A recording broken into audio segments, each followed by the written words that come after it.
Have another beer, buddy. Chatty chat chat chat. I think that they probably said that being shorter is advantageous. Well, they need to teach me then. There you go. So we had to poke a little fun at him. Call you Ginger Swag. Yeah. If you weren't bowlers, what would you have liked to have done instead? Anything else. Literally anything else. That's a great answer. The horse is so dead that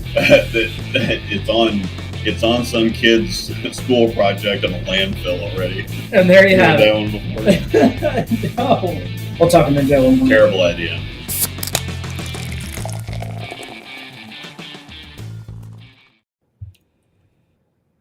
What's up? They pour and I'll have a drink. Heck yeah. What you drinking there? Sours. Sounds horrible. Absolutely horrible. That's amazing. Not at all what I thought that was going to taste like, but Is that a good or a bad thing? yeah. Well, it's a holiday sour ale. It says cranberry, ginger, and cinnamon. And this does not taste like any of that. But it's fantastic. Cranberry cinnamon. Oh my gosh. I can't do it. What's going on, Josh? Tim, James, what's happening? Victorious. Happy Monday to you too. Yep. Andrew. All the usual suspects so far. Yep. Stuck in traffic, send help. Well, you can listen to us. That'll hopefully help. You're in Vegas, so. Yeah, I guess. I tell you what, Dallas this last weekend was miserable with traffic. Yeah. I guess I can want to see about that. Want to see Haas suffer with those? Oh, I'm sure there's more in there. I can have one. Cardinal. I went to Reno, and the only thing I came back with was COVID. That's rough. Yeah, no fun. That's doing a heckin' unfortunate. I promise, Josh, I'll have some. I was going to go over there tonight, but I didn't get home till late last night from a trip, so I haven't even had a chance to unpack. But the show must go on, as we always say. Yep. What you doing, Bucko? Got the breakdown pair going here and a little bit of baseball. So, yeah. Rocking and rolling. Yeah. I am drinking Sailfish Brewing Company Holiday Sour Ale. Had to get into my sour stash. I figured I would spare you on the weekends that you're not here. I've already been told that that because I didn't go to Emporia this last weekend to bowl, that the next time I bowl with that group, I've got to drink some sour beers. And I said, okay, I can do that. I may not be happy about it, but I'll give it one heck of a whirl. How about that? Nom noms. I'm basic, just Jim Beam. Yeah. Hey, that hits the spot. Smooth. I do have something interesting for you to try. When we were in Wichita for Southwest, I think I told you I found some cheap scotch. We were in there just kind of looking around, trying to kill time before we went and ate on Saturday. And there was a liquor store right around the corner. And so I went in there and was looking at the scotch, and everything I like is $50, $100, whatever else. But we found this bottle of 10-year-old Airstone that was $30. And I hadn't had it before. And Angel's like, oh yeah, for $30, you haven't had it, haven't seen it before. And it's very interesting that quite often, you can buy a $30 bottle of whiskey or like an $80 bottle of whiskey and sometimes really can't tell the difference. Yep. This stuff, I can actually tell the difference between this stuff and the pricier scotch. It's still got that really peaty taste. It's almost like the difference between like Fireball and Jack Daniel's Fire, where, it's Fireball it's got to be really cold and preferably mixed with something. This stuff is really peaty, but the whiskey is, I get a very heavy peat flavor, but it's kind of one note and whatever. It's good, but it's not as good as the other stuff. And I thought that was kind of interesting that I'm like, I can actually taste the difference here for a change. I've saved you some of that really good bourbon that I have too. So make sure that I give you some of that. It's funny you say that though. You say the Fireball and it's got to be really cold, but I know one guy in particular that he doesn't care if it's 150 degrees outside. He will shoot some Fireball on you, and that's Woody. Woof.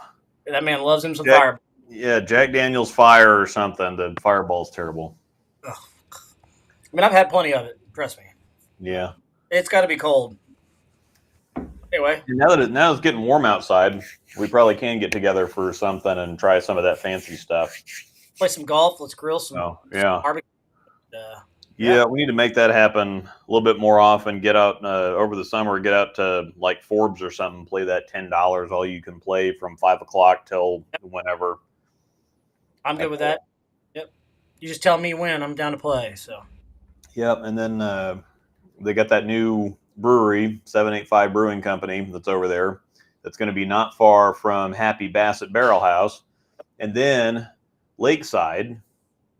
My brother's brewery is opening a second location just right around the corner from you guys. Yep. So and it's going to be the full deal. They actually just put out a thing on their Facebook page where it's a grill or a restaurant and tap house, whatever. So yeah, and they said they're going to actually have some lake exclusive stuff. So I'm excited to see. I was so pumped about that, and then your brother confirmed with you when we were in Wichita. Man, I'm pumped. I'm gonna have to tell him I need my own little table. So just pay for me all the time. Yeah, they're gonna have to figure out the mug club, how that works. Yeah, I'm sure they'll be able to. Probably one of those where, like, if I'm going to this location more, they'd probably keep it there or something. I don't know. Yeah, I'll have to ask him how that works. So you might be able to pay a separate fee to have a mug at each location, both places or something. Little table is right. Yeah, thanks. Yeah. Hope everybody had a great weekend. Before we get into everything I just talked about, I'm just getting back from Texas. Mm-hmm. So 4 or 5 days. Yeah. Played a little bit of golf in Oklahoma City. Turned around and played a little bit of golf in Thackerville, Oklahoma. That course was amazing. Went to the Texas Rangers game. For those that followed me on social media, that stadium was pretty freaking cool. Yeah. I mean, one of the nicer stadiums I've ever been to, and it was pretty amazing. So, a lot of warm weather, and I'm glad I brought some of the warm weather back with me. But it looks like it's going to be a little chilly again. But I'm excited to be back. So, yeah, time to throw a bowling ball now. Feels like I haven't thrown one in a month. Yeah. I'm going to have to think about that because we bowled Thursday and Friday, of course, for league, and then I'm leaving for nationals on Thursday. And then we won't bowl until Sunday, so I'm going to go like almost a week and a half without bowling right before hitting nationals. We're going to hit the Bowler's Journal a couple times, and we got a couple team practice sessions, but that'll help. I might have to figure out how to fit bowling in here one of these next couple nights. Are you so you're leaving this Thursday then? Yeah, we bowl next Monday and Tuesday, and so we're leaving on Thursday. We're driving, and we're making a 2.5 day trip out of it because it's just a miserable trip to Reno. Vegas is okay. But Reno's miserable. My parents are going, and it's nice instead of some people just drive all the way through. We can't exactly do that. So my dad's 70 and my mom's 65, and so getting and it's nice to have little pit stops too, where we'll stop in Hayes and eat breakfast, and then we got a barbecue place that's a little north of Denver that we like to stop at. And so it gets us out of the car at regular intervals, and that way we can walk around and whatever. And so we're getting in Saturday, probably bowl the BJ Saturday night or something. We got a team practice session Sunday night, and then we've got another team practice session Monday morning before we bowl. And then we bowl 2 o'clock Monday afternoon, and then 7 a.m. Tuesday morning, and then we'll leave as soon as we're done bowling. So since we're kind of talking about that already, I guess we can go ahead and kick off, since it's one of our topics here, we can dive into a little bit of Nationals prep here, since you are leaving this Thursday after all. So what have you done leading up to this week to make your ball selections for the trip, and maybe a plan of attack that you might have that you're thinking? Yeah, I've been watching some stuff. Matt McNeil just bowled a week and a half ago. So I've been kind of watching a little bit of that. I'm going to check out some of these, catch up with some of these comments. Yeah, thanks Josh for the beer again. The Sailfish Brewing Company Holiday Sour Ale. This is really good. It doesn't taste like what I expected it to taste like, but it is very good. I promise I will have. I will try some of it because I think I don't remember if he sent 2 of each or 1 of each. I don't remember, but there's another sour. There was another sour in there, and there is. I think I might have actually drank that already. I kept staring at him in there, and I'm like, man, saved. Yeah. Good. Any news on why there hasn't been any ball updates? And then Cardinal said, yeah, ball release is always paused before Expo. Bowl Expo's not too far away. It's kind of the end of the bowling season, and they just put out a crap ton of stuff in the last 3 or 4 months. So it's nice to have a chance for some things to breathe. I would imagine that they're probably getting ready to announce something here pretty quick, and then we'll have a bunch of them at Expo. Normally, Rotogrip announces 2, 3, 4 of them around Expo. Storm will have a couple, whatever else, and then that'll kind of kick off into bowling season. It was kind of this way last year. Part of that was due to Softgate or whatever, but they just had, Phase 4, Gem, and then they kind of waited a little bit, and then we had Infinite and Cosmos, and we had the Reality Check and the Wolverine Dark Moss, and then we had the Night Road, and we had, whatever else. So I think that we'll have something here fairly soon, but we got a bunch of good stuff out right now, and it deserves a little bit of a chance to breathe. So when is the Bowl Expo? It's normally June-ish, June, July, something like that. Isn't it usually after Nationals, or is it while Nationals is going on? No, I think it's normally after Nationals. I thought so. Okay. I've only been there once, so I can't really remember. I've never gone. I'd actually like to make the trip one year and go, but yeah, we might have to do that. I've been the one time, and the one time was a lot of fun. Of course, it was in Vegas, and we stayed at Mandalay Bay. Oh, sweet. But it was. That'd be kind of fun. Definitely worth it. Yeah. It's cool to see all the June this year, Daniel says. So. Okay. See all the new announcements and sneak peeks of stuff, and it's not just bowling equipment too. There's a lot of cool stuff you can see in the bowling industry. All the next gen stuff for lane machines and everything else. They do it all out. Those things, man. Yeah, they have a product demo where everybody has all their new bowling balls, and a lot of the pros are out there. So that's pretty cool. And then, they have a big frickin' where you can see all the tech and all kinds of stuff going on with the bowling industry. So it's really cool. Jason Albright, long-time follower, first time actually catching a show from the beginning. So I figured I'd say hello, fellas, and hell of a Masters. Yes. Yep. That beer sounds like it tastes like the floor of a Hobby Lobby or Crafts 2000. That's a great comment. Mm-hmm. That is a great comment. Yeah, cranberry, ginger, and cinnamon. It definitely sounds like a Hobby Lobby holiday wreath or something that's dying all over the floor. That one wins, sir. Oh, that's great.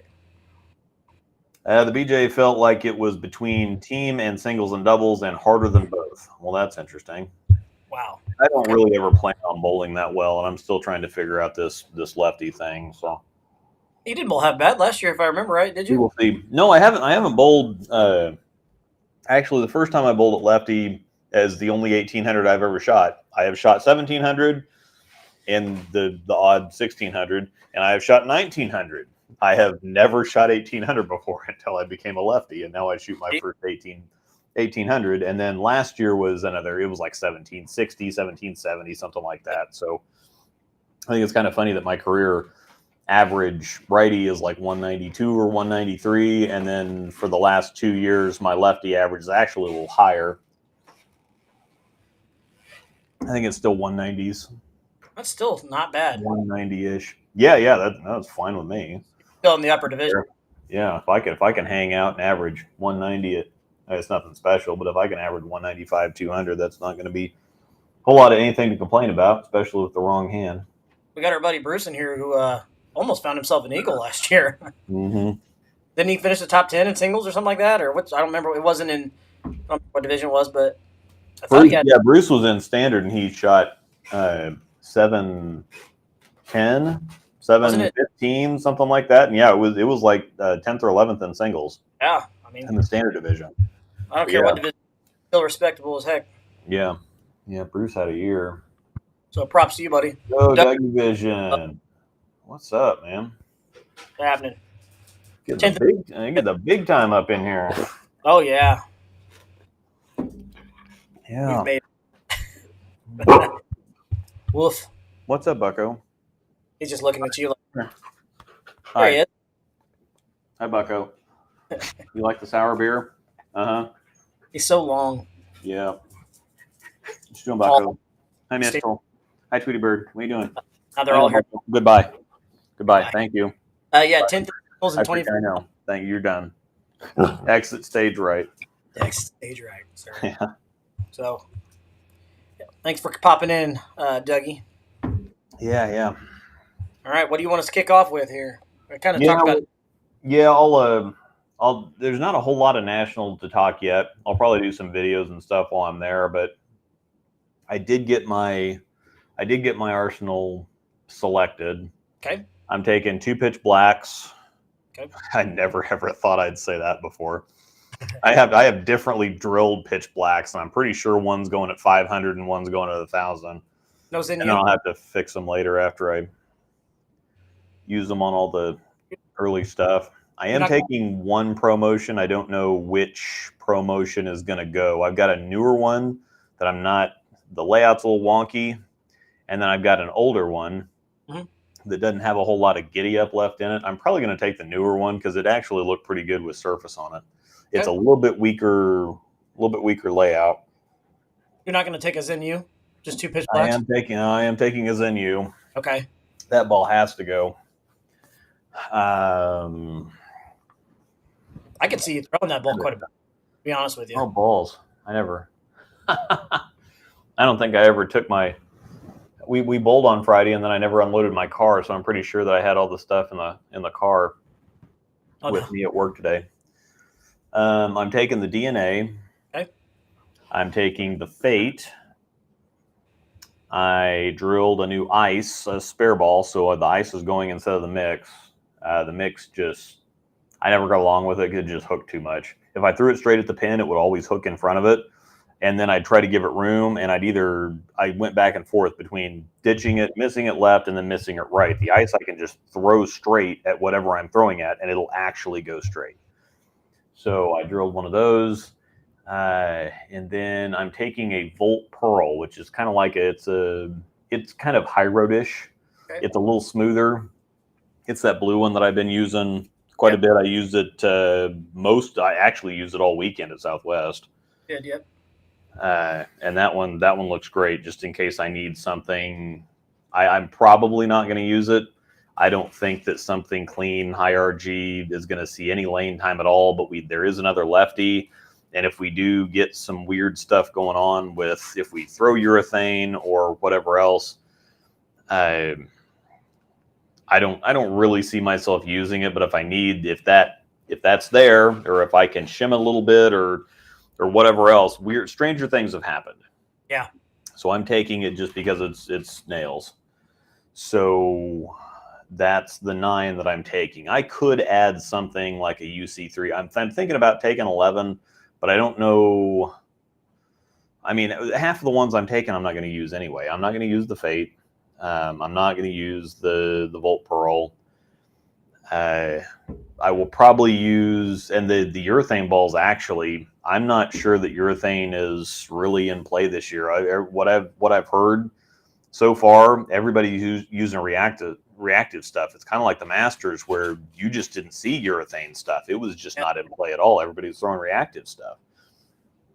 So they didn't need to, with the pattern of the Masters this year, you didn't need, reactive stuff was plenty smooth enough. You didn't need to throw urethane.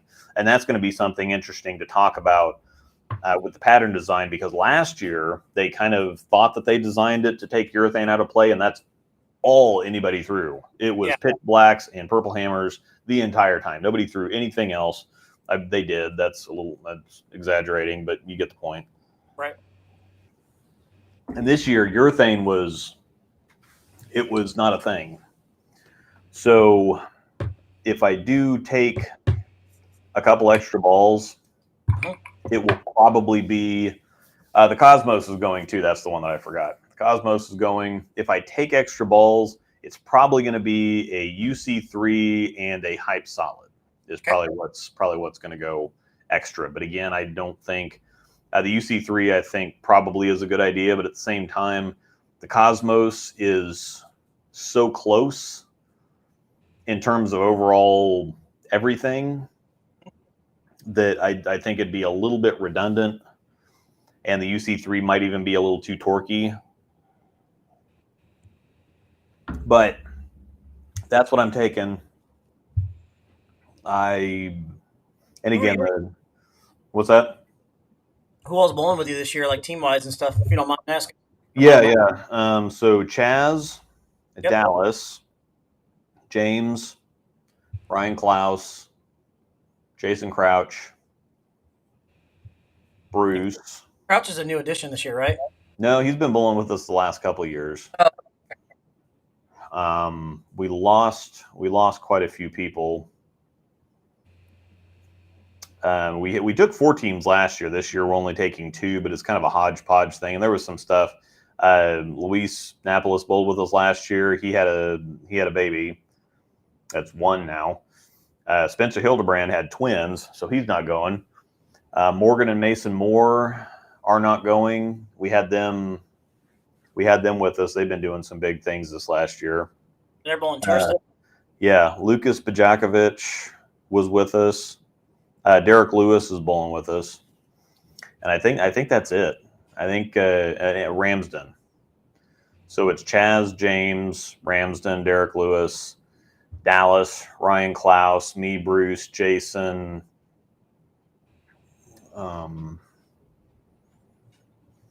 think that's most everybody. We'll be missing quite a few guys on Thursday. Yeah, so it's a couple of teams, which is fine, but Chaz, obviously. It sounded like Johnny told me, I guess I'm actually bowling Angel this Thursday. So. Oh, yeah. She's not going with you, is she? No, she's not going this year. Normally we have doggy daycare. The people that we adopted Missile and Aspen from, actually, they normally watch the dogs. Oh, yeah, Waswo's going. You're the reason Amanda's working the tournament this weekend. Then mm-hmm. She's actually Waswo for Saturday, Sunday this week. Yeah. Yep. Yeah, I don't know how I forgot about Waswo. I know. I told Amanda. I said, "When are you going to announce the lane patterns?" Yeah. For the weekend. I might have missed this, but are you flying or driving? Luke is driving, Fef. Yep, we are driving. It's so we normally take bowling balls. So who's your team though? Like for a team event? Yeah, for team, for doubles, I'm bowling with James. Okay. For team, it's me, James, Bruce, Crouch, and Waswo. Cool. The other team is Ramsden, Chaz, Dallas, Klaus, and Derek Lewis. Is it lefty Waswo or righty Waswo? He's bowling righty, pretty sure. Okay. So are you guys planning on going up and catching some singles and doubles action to kind of get an idea how to maybe attack them? Oh, definitely. Yeah, we don't bowl until Monday afternoon, and we're going to get there. Waswo's getting there Friday afternoon. We're getting there Saturday afternoon. And we'll have plenty of time. I'm going to go watch probably all night Saturday. We may not even bowl the BJ. I might just do that on Sunday. We have a team practice session later on Sunday, and then we have a team practice session Monday morning. We bowl in the afternoon, then probably bowl the BJ again Monday night, and then bright and early Tuesday morning, and then we're done. So it's going to be a packed several days. But yeah, we'll definitely have plenty of time Saturday and Sunday to scout things out. So cool, good. Well, I mean, that'll definitely help because have an idea of kind of what you need to do, and you'll definitely see plenty of lane play at that time from other people that have an idea exactly how you want to attack them. So. Yep, we do have some friends that are going to be out there too. Timmy P from Discord is going to be out there. Oh, cool, sweet. So same time. Tim McIntyre in here says live in the area and hope to come watch you bowl for a bit. Yeah, that's cool. Yep. So yeah, we are bowling Monday the 10th at 2 p.m. and Tuesday 7 a.m. the 11th. So yikes. Cardinal, I recommend the Biggest Little Steakhouse for dinner. We will have to, James, make a note. Make a note, James. Yeah, Cardinal actually was there. So I don't remember too much, but he had who was right-handed. The lefty in our group struggled, and he's pretty solid. That happened last. Team felt fine. Doubles and singles last year was a frickin' trough for the righties and was absolutely impossible on the left side. I've never seen. I mean, it doesn't matter how hard it is. I've never seen Trevor go like back-to-back 5-0, 5-0 on anything ever before. And Rhino went 540. I think he figured out something, shot 620 or 630 in singles, but yeah. Trevor was just straight up.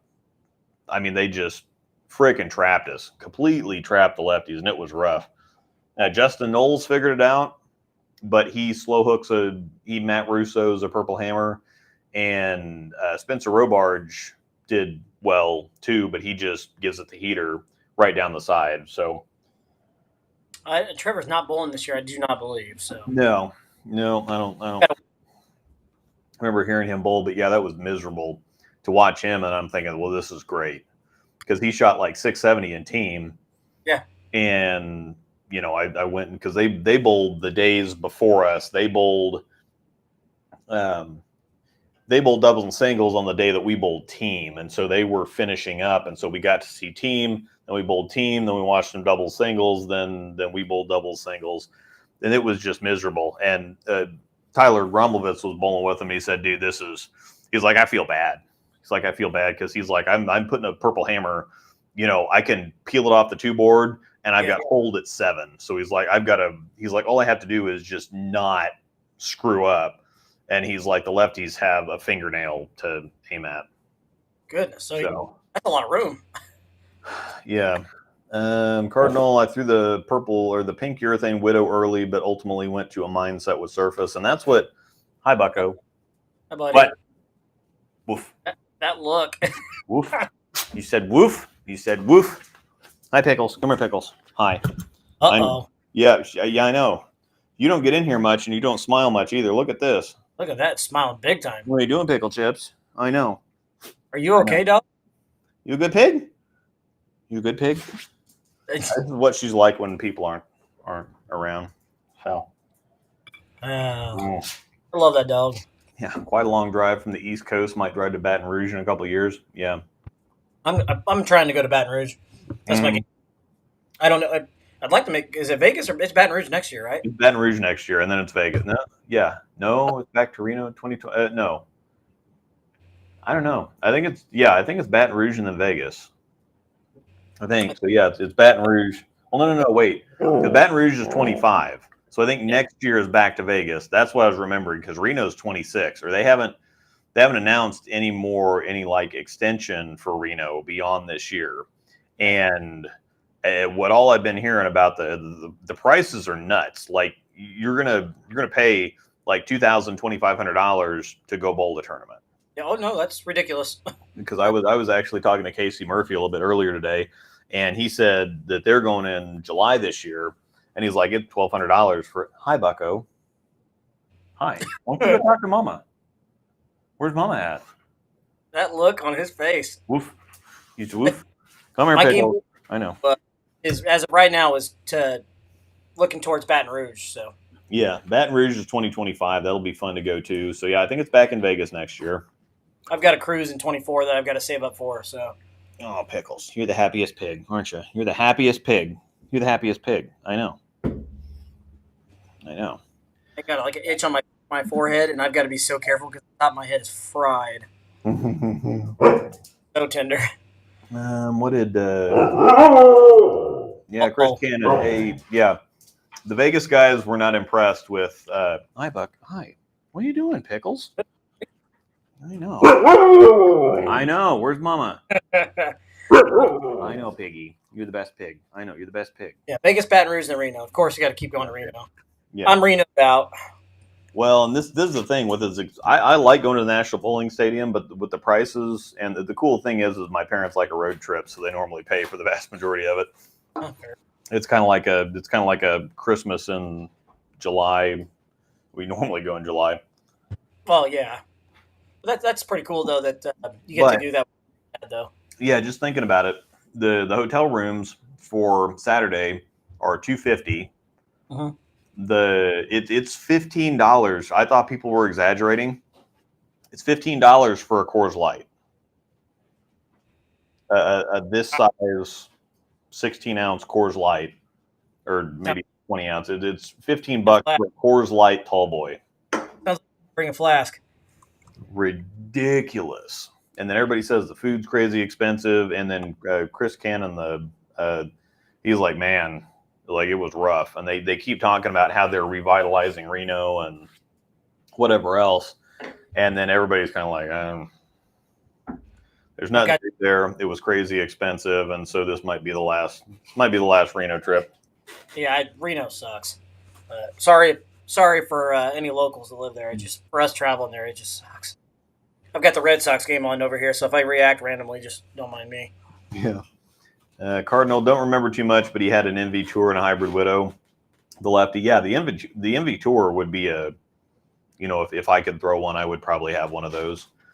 But from what I saw, Matt McNeil shot 2100, and he did it with the DNA and a couple other things that kind of made sense, but he didn't use urethane.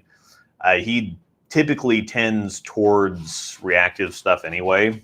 Yeah. But the DNA, I think the DNA, the Cosmos promotion, those are probably going to get the majority of the work. I would imagine the Zen U's kind of a unicorn. It's a little different. And then if shiny stuff is in play, probably the Fate. But yep, my Dodgers are on a 10. You must not be on the East or the West Coast then. Yeah, Noble Pie Parlor. Heck yeah. Ruby River across from the Peppermill. I like the. There's a sushi restaurant that's behind a Mexican restaurant on the border of Circus and Silver Legacy that we really like hitting up. So I'm going to have to find my sushi lovers down there to. Sorry. My computer. Heard you mention the Pitch Blacks. How would you compare it to a purple urethane? It's not close. The Zen U is kind of like a solid purple hammer, but the Pitch Blacks are traditional urethane. Yeah. They're just hook early, blend down lane. It doesn't look like pointing it's in play, but yeah. Yep. Thanks for everybody. Yeah, Vegas next year, Baton Rouge 2025. I read, yeah, national. Yeah, it's nationals every year, but yeah, South Point again. Love South Point. I like going to Vegas. Actually, I like going to Reno, and this is going to be James' first time in Reno. And for those that go for the bowling, the National Bowling Stadium is awesome. It absolutely is. It's just super cool. It is. Just their surrounding areas just can be rough sometimes. But yes, the bowling in the stadium is a really cool experience if you've not done it. I will agree with that. Yes, yeah, that's Vegas. Andrew says that's Vegas Strip beer prices. Reno should be ashamed. Yeah. I could not Vegas then if I had to pay $15 for a beer. Sorry, not sorry. Yeah, and they haven't extended the deal that the USBC hasn't extended their deal with the MBS to keep doing the tournaments, because the idea was Reno every 3 years, Vegas every 3 years, and then find a different city to put in there for the third year. So you'd go Reno, Vegas, somewhere else, Reno, Vegas, somewhere else, Reno, Vegas, and they already have extended Vegas through like 2035 or something. The mid 2030s. So we're going to be at South Point, and that I'm fine. We could bowl nationals at South Point every freaking year, as far as I'm concerned. I will say that it's just traveling to Vegas and Reno, for that matter, is just, when you're coming from our area, it can be rough. Just it's either a really long drive or an expensive flight. So what's going on with the Sox? Gave up 3 runs in the first to the damn Pirates. It just tied it up 3-3. This is really funny because there are several times I have forgotten the Pirates were even a baseball team. Like every once in a while, because you just, that's the team that you never ever hear about ever. Every once in a while, it's like, oh yeah, the Pirates. That is a baseball team. Okay. We just tied it up 3-3 though, so it's all right. And looking like we might bat around on them. It's all right. was just a rough first inning. Shake it off. We had a rough opening weekend, anyways, going 2-1, but we had to score 1 million runs just to go 2-1 over the weekend. Bullpen pitching rotation, bullpen's terrible. Yeah. Sox are getting ready to bat around, and there's another home run. Oh, get out! No, sorry. They're a bit of bat around here. It looks like. Anyway, let's talk a little Masters. I didn't have the absolute pleasure of watching it because, like, once again, I was in Texas. Mm-hmm. But the Masters show, from the little glimpses of things I got to see on it, looked really good. And I've heard really good things about the Saturday show too. So you said you got to watch quite a bit of it. So talk a little bit about it. Yep, I did get to watch actually quite a bit of it. I watched some of the qualifying. Or actually, I didn't watch much of the qualifying. I watched some of the match play. And Kyle Sherman had one of the most interesting paths to the TV show ever. I mean, he had 2 or 3, I think he had 3 rounds where it was 1 or 2 pins. And there was one where Chris Barnes was ahead of him. Or actually, he beat Barney by like 50 pins the first game. And then Barney beat him by 50 pins the second game. And then Chris needed to fill 20 in the 10th frame to move on. Oh, I saw he got a strike, and then, the 3-6-10, and he barely clipped the 3 on the left side. Got one, yeah. Got one and lost.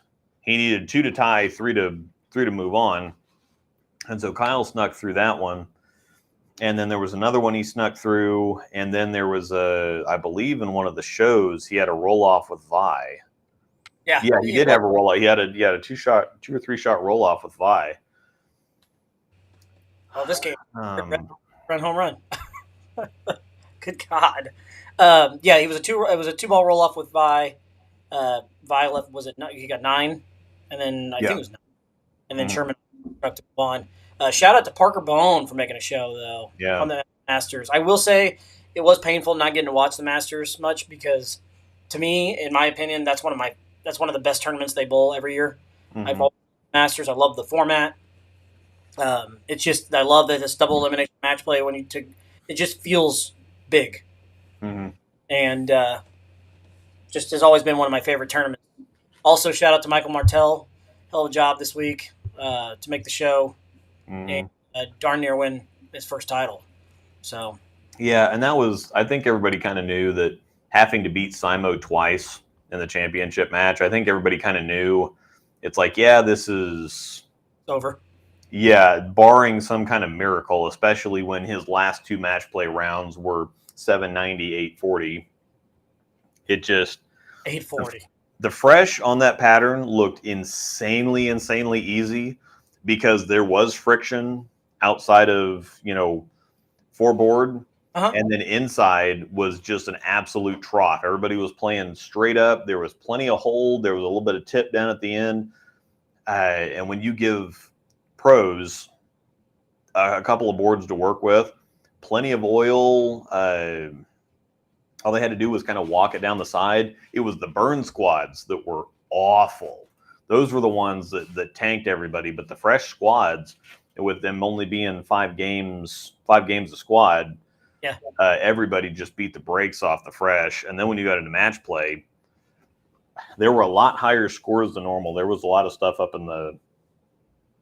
I remember Brandon Bone bowled really well in one of them, and he lost 731 to 739 or something.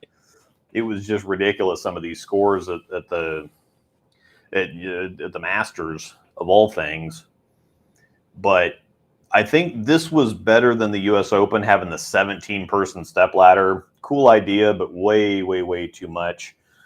This was actually cool having the top 8 and then the 2 3-person pods. So just these mini little 3-person step ladder, 3-person step ladder, and then the winners of those are the 3 and 4 seeds on the show. Yeah, that was very cool. I think that was done really well. I would like to see the U.S. Open become a format similar to the Masters. I really would, because the Masters is just so much fun. The double elimination match play. I mean, like you said, down to the championship. If you're the 1 seed and you haven't lost yet, you got to beat me twice. And I love that because you earned it to be there. A lot of tournaments, they'll just see that you got there, 1-game match, you're done. Yeah. And I love the format of that. That tournament's always been my favorite. And your match play is just 3-game matches, total pinfall. So it's a lot of bowling to get there, but it's just so much fun. I've always enjoyed it. Yeah, I think the problem for me with the U.S. Open is the round of 24, the round robin 24. That's too much. A lot of bowling. Because if you're kind of already towards the bottom anyway, you're going to bowl 24 games. You have a chance to get back up there, but that's a lot of freaking bowling in that one round. I think that's a very fair way to do it, but at the same time, it seems like some overkill. Oh, it is. I think having that one round. Did the 17-man ladder, wasn't it? TOC. They did it. Yeah. Right. It's just I don't know. That format's just it rocks, but they'll keep tweaking it. I mean, I'm sure it was an idea. They tried it just to create some excitement. But 17. I mean, it'd been cool to see somebody run it from 17 to 1, but we're pulling for Packy, who won his first tournament since we've been on between the U.S. Open and the Masters. For those that don't know, Luke has actually done a video with Packy, so if you haven't seen that, check out the house bowling, and you can check it out. They had a little fun. You guys did a 1-game match, right? Yeah. And Packy's in the area, so we see him at all kinds of stuff, and I donate plenty of money to him and Trevor at tournaments. And Packy's one of the good ones who he's not somebody on camera and then somebody else off camera. On camera, he's Packy that you see on camera is exactly the Packy that you get off camera. He's just way too cool. Yeah, 100%. You could not have said that any better. The cool thing was when he won that title, I was actually watching it at North Rock, so that was kind of cool. I bowled that sweeper that Friday night, and so Dylan shot 28 in the sweeper. Yeah. They had a bowler. We were 4 on a lane. Dylan shot 828, and he thought he won, but got 858 scratch. Yeah, that's why I asked, because Riley bowled that the weekend that we were out there, and he shot like 836 in the sweeper. I'm like, so would you finish like 4th or 5th or something? He would have got 2nd, which is crazy to me. Yeah, I thought they played a little tighter that night than what we did over our weekend. Mm-hmm. But that was just my opinion. But I mean, they still hooked. Don't get me wrong. But what's this one? This was from Adam Riley. Unicorn juice. Ah, cool. It is a smoothie style sour ale with starfruit, papaya, mango, and guava. I need to bust out my Elvis juice one time. So for those that don't know me that well, I'm a big Elvis Presley fan.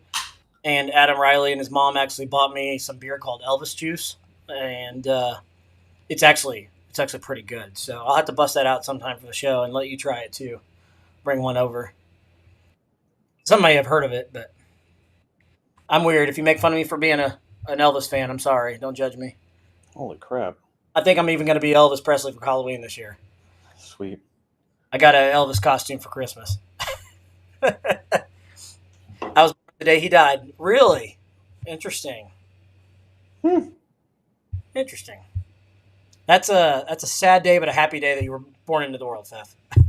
You need to watch the new National Treasure series on Disney because they have a whole episode that's around Elvis, and they go to Graceland and. Oh, what is it? National Treasure.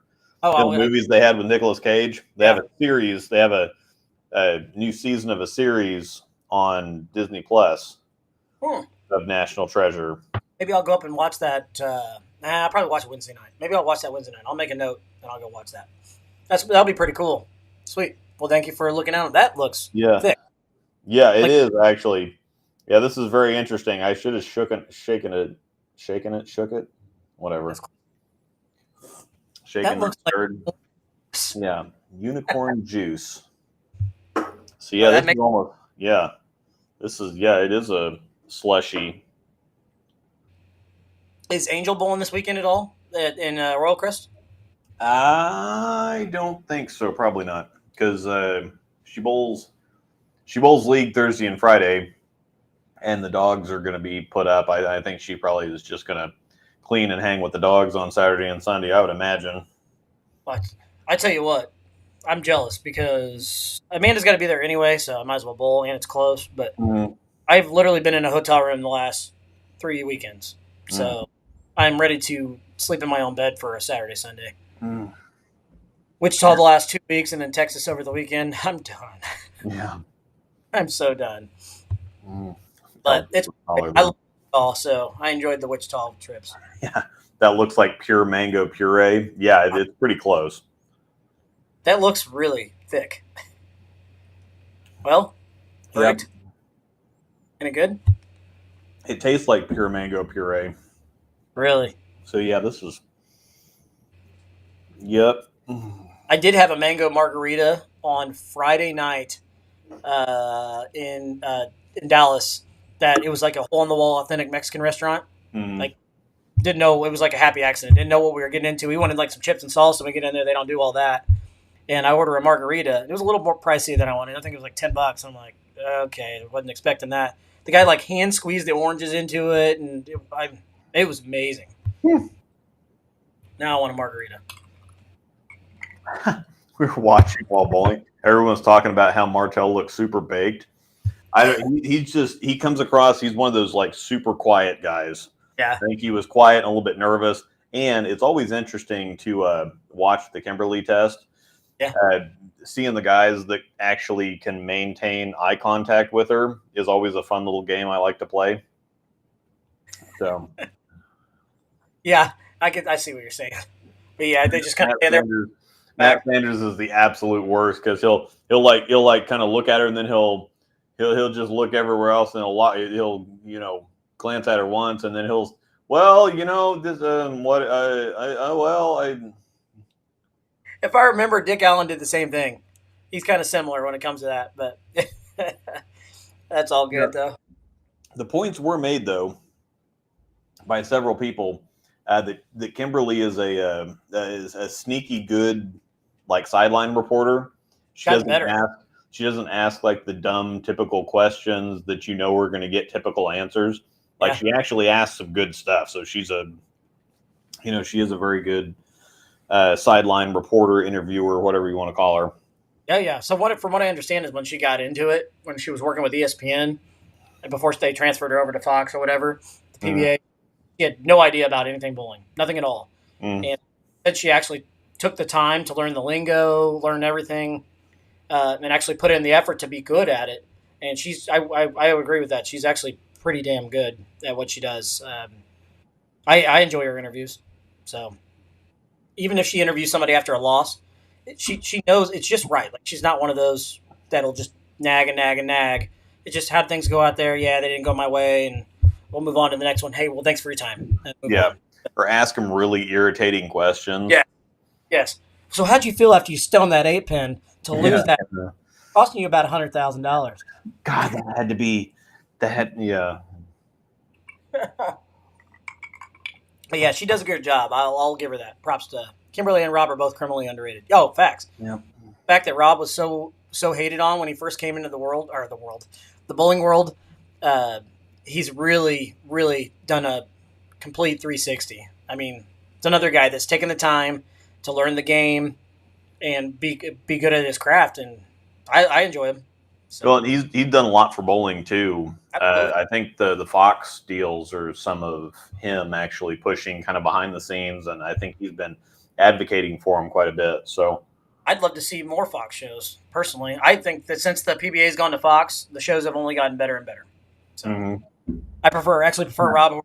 Yeah, I mean I agree with that too. But I actually prefer. Yeah, I think most people prefer Rob over Randy or anyone over Randy. I would actually like Norm Duke to take Randy's spot personally, but yeah, I could see Norm. Yeah, I think Randy's kind of run his course. Oh, he has, but I mean, the PBA has been so dedicated to him for so long. I just don't see them. Yeah, I don't see it happening either. He's kind of a staple, and he's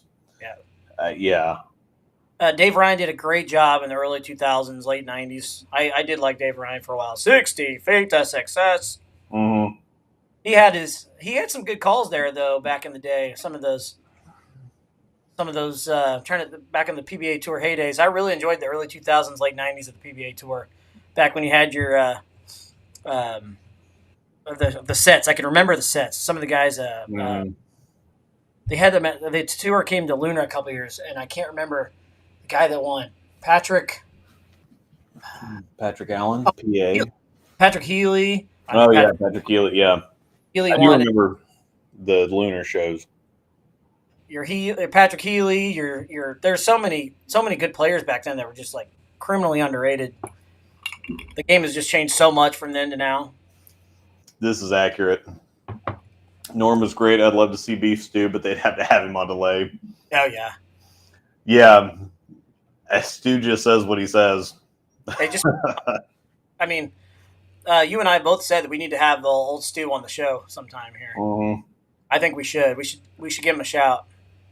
Yeah, he's tons of fun. Tell him he has to come on. If he comes on, we have to have beers. Yeah.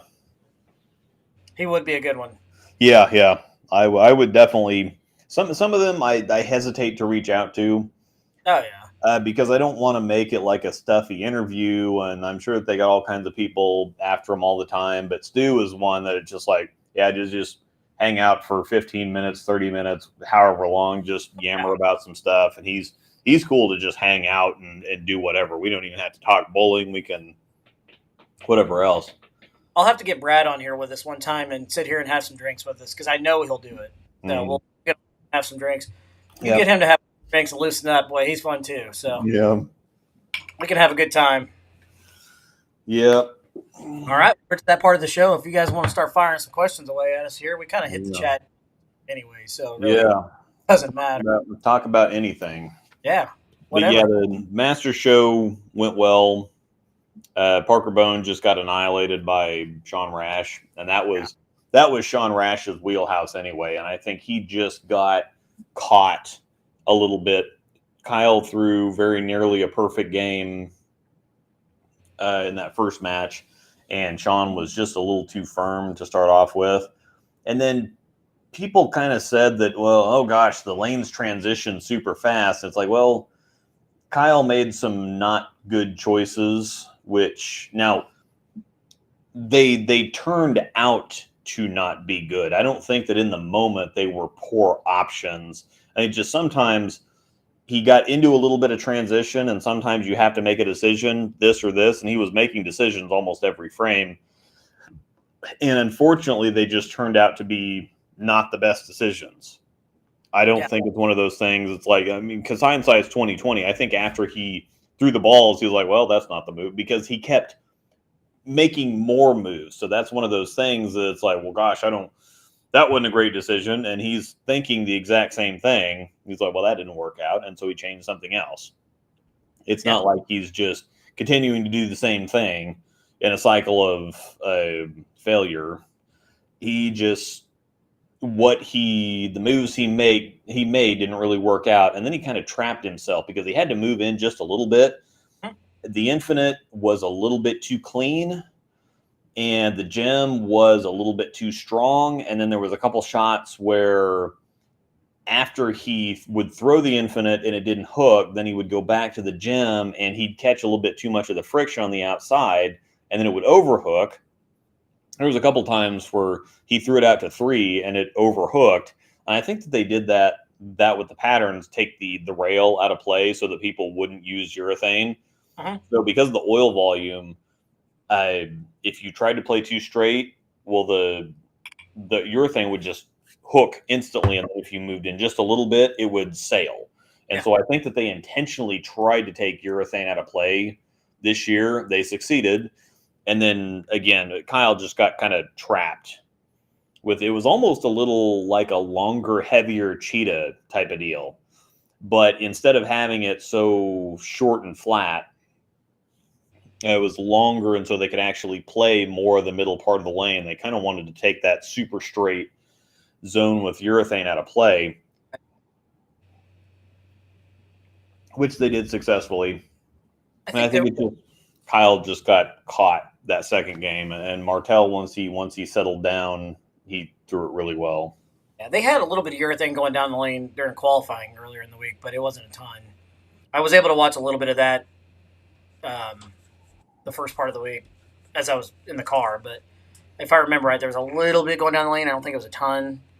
I think some guys definitely gave it a look, but it wasn't. It really wasn't the option. I saw like on the Storm's SPI side of things, I saw a lot of gyms going down the lane. Yeah, Jim, popular ball this week. Yeah, Jim, DNA, Infinite. Yeah. Martell threw the TNT, and it looked really good. And I think the TNT, as bad as the reviews have been on it, once you get the surface figured out, that's going to be like a tough. It's a newer, stronger IQ tour type of look. So, ABZ Bowling, what's up? It was cool to see Simo win. I think that was inevitable. I think it just Martell had. Yeah, the Cosmos was thrown a bit. Martell did throw that a couple times. I think that Storm staffer named Jason Statina. Sweet. Who's that? Oh, is that ABZ? Yeah, I think that's ABZ. Oh, cool. So, well, what's happening? Thanks for hanging out with us.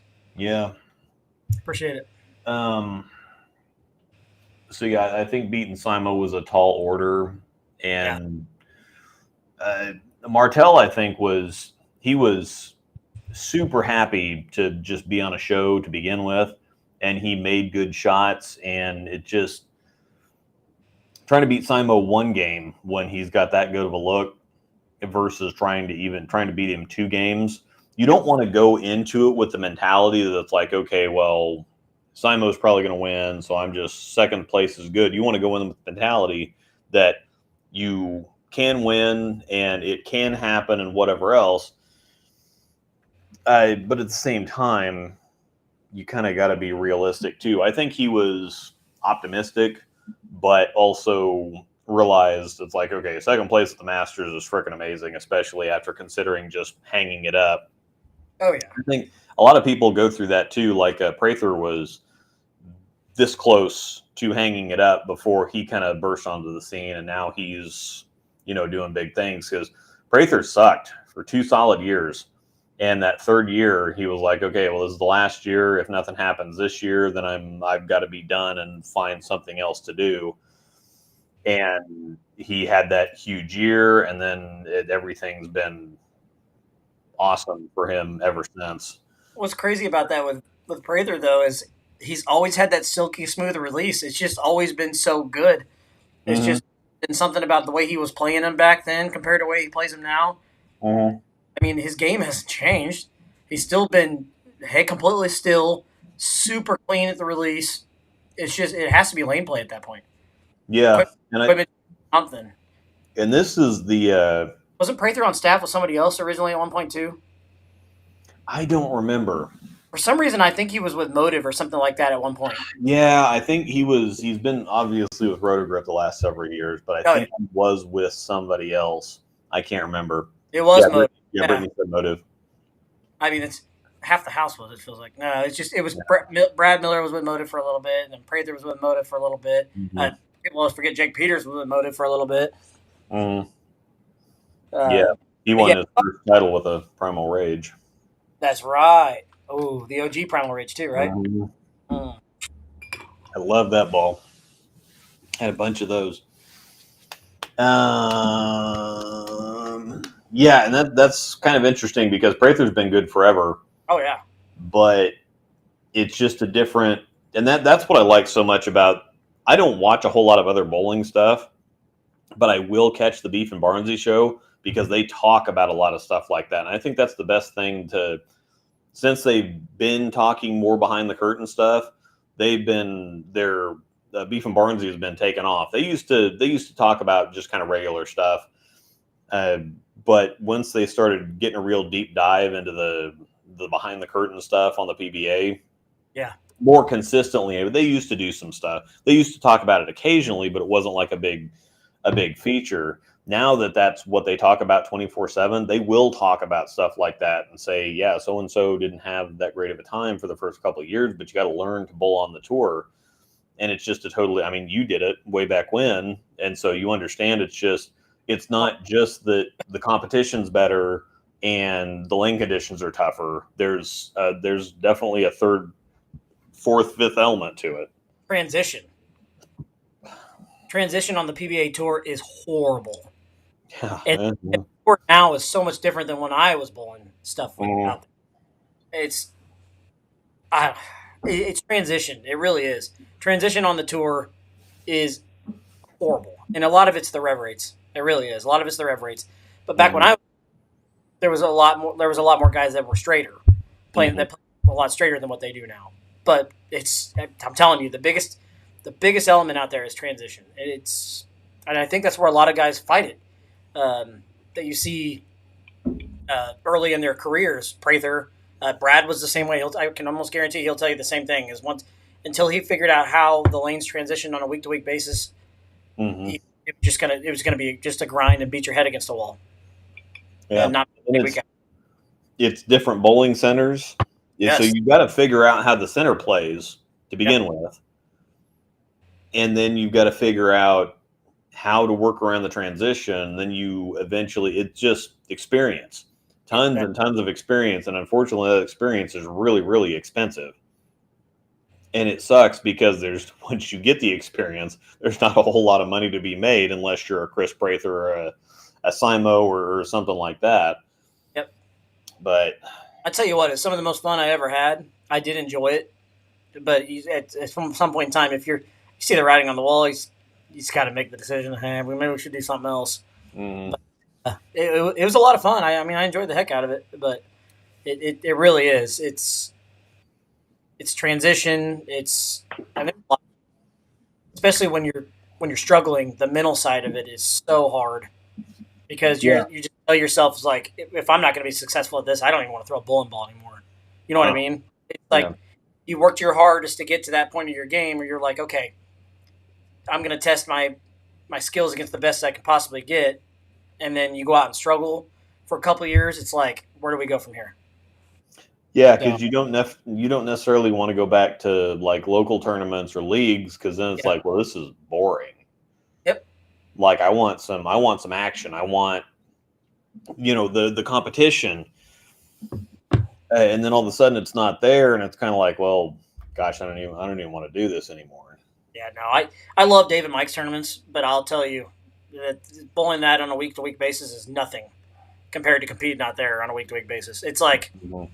You can see this in Brad and Kyle's vlogs. I know they always say next week. There's always next week, but you're always genuinely excited to bowl the next event. You really are, because you're not going to get that competition anywhere. I don't care if that's a national event. I don't care if it's a PTQ. I don't care if it's a regional. It's always fun to compete week after week because you don't get that competition anywhere else. Yeah, this is a good comment too. They're all good bowlers. When it's the best bowlers, matchups win. Yep. Yeah, when you're at the highest level of anything, absolutely everything has to be clicking. Yep. And too many people use this as an excuse. It's like, well, it's the bowling balls, or it's this, or it's whatever else. It's like, well, that's how it works for everybody in every profession, period. I mean, it's one of those things, especially golf is the easiest comparison. Everything has to be clicking. You have to be there might be some courses that fit your natural game better. And there's some golfers that do better at certain courses, or there's some golfers that do well at the Masters every single year. There's some that do well at this tournament every single year, or this golf course, or whatever else. And so it's just one of those things. It's like, Dombrowski made a bunch of great shots that didn't pan out. And that's the thing, is if you, especially in the one game matches, bowling is very cruel, because you get 10 frames, and you only get, a max of, you get 5 shots on one lane and 7 shots on the other lane. So it's not even like all those shots or that whole game is even on the same lane. And you can have 2 different lanes be very, very different.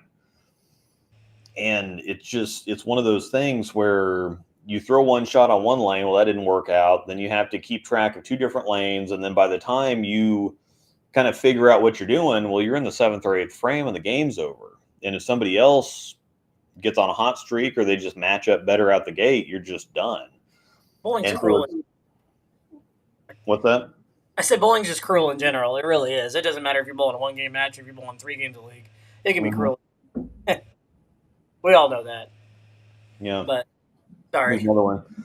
Sometimes you're stuck, though, if your delivery specs don't match what the lanes require. And that's another thing, too. Sometimes it's just not your day. Sometimes it's the players that hook the lane. Sometimes it's the straighter players. Nationals last year is an example of that. Mm-hmm.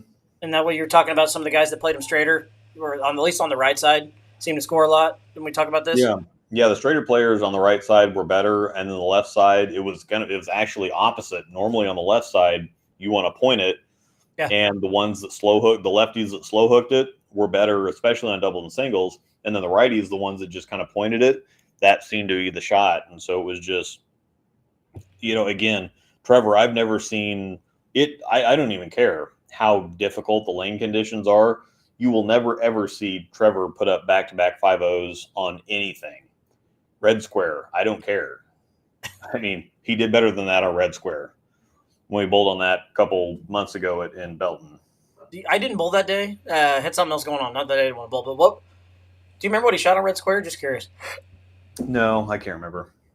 It was 6 games, though, right? So yeah, no, it might have been 8. I can't remember. It was way too long because it was just wretched. It's red square. If you didn't throw it perfect, it wasn't going to happen. And even when you threw it perfect, it probably still wasn't going to happen. Yeah, it's a little too hard. Tim McIntyre says golf can be more cruel. No, that's true. Golf is cruel. It's very cruel. I'm not going to show it. Golf, good or it's golf. What's that? I'm getting the itch a little bit to golf. There for a while it was kind of like, okay, well, the bowling thing, we're busy, whatever else. I'm ready to kind of do something else. I actually played really well this weekend. I was hitting everything a mile and straight off the tee. Uh-huh. We scrambled all weekend, and I literally hit everything a mile and straight off the tee. Keep that going. Never do that day straight ever. When's our tournament? Is that in the middle of June? It is the second weekend of June. Oh, sweet. Yeah, okay, because I was going to say, the first weekend of June we're at Ozarks. So it's June 10th. It's the weekend after. Oh, sweet. Exact weekend after Ozarks. Same team.